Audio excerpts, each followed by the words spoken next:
Hello friends जय जगन्नाथ आपण मानकु मो यूट्यूब चैनल ओडिया हेल्पलाइन को स्वागत करुच्ची मु सत्यजित।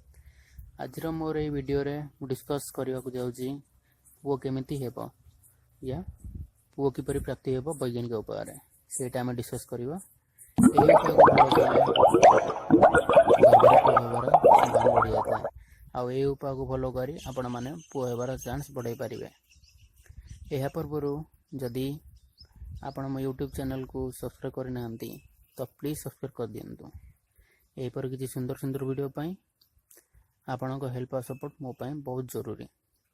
चलतु स्टार्ट करवा। दुनिया बहुत आगू जाई साराणी। एबे पुओटे जहाँ करिपारुछि गोटे झीओटे मध्ये सेटा करिपारुछि। सेति आम समस्त को पुओ झीओ को समान नजर देखा उचित। किंतु किछि लोकंकर प्रथम झीओ थांती और से माने पुत्र संतान आशा करिथांती आ सेटा किसी भूल भी नुहे। चलतु स्टार्ट करवा आज टॉपिक। प्रथम आम देखा गोटे बेबी केमती हुए। गोटे पुरुषर स्पर्म रे दुई प्रकार क्रोमोजोम थाए। गोटे है एक्स क्रोमोजोम आ वाई क्रोमोजोम। एक्स क्रोमोजोम द्वारा झीओ होता है और वाई क्रोमोजोम द्वारा पुओ होता है। पुरुषर स्पर्म आ स्त्री एग मिसी गले पुओ बा झीओ होता है। सेटा आम समस्ते जानिछे। स्त्री लोकंक एग गर्भाशय बाहर 24 घंटा पर खराब हो जाता है। किंतु पुरुषर स्पर्म स्त्री मानकर बादिन भितर 2 ରୁ 4 दिन जाए सस्टेन कर पारता है माने जीवित रही है। एथिपाई गोटे पुरुष स्त्री गर्भाशय अंडा आसबार 2 दिन पूर्वर और अंडा रहीबार 72 घंटा मध्य कम से कम थरे सेक्स करने आवश्यक। आउ सेक्स समय पुरुष को स्त्री उपर रहा दरकार कारण यह द्वारा स्पर्म भलरे बादिन भीतर को जाता है। यही 72 घंटा मध्य करथिबा सेक्स द्वारा स्त्री गर्भवती होता है। एबे चलंतु जानिबा पुओ किपर हुए और झीओ किपर हुए। प्रथम पुओ किपर हुए। स्त्री मानकर अंडा बा एग प्राय पीरियड 14 दिन रु 18 दिन मध्य आसी था। से पीरियड को डेंजरस पीरियड भी कहती।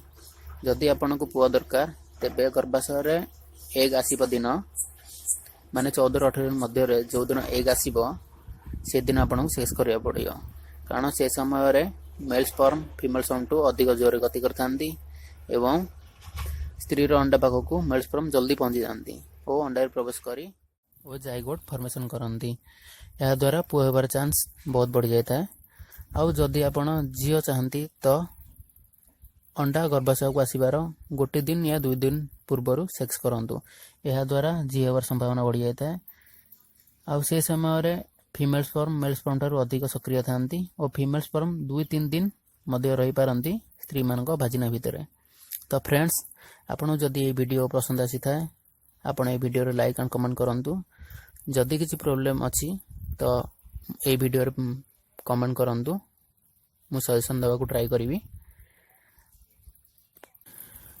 मो हेल्प पई ये वीडियो को शेयर करंतु फेसबुक और व्हाट्सएप रे। At last, I would like to say, I love my Odisha. Jai Hind, Jai Bharat.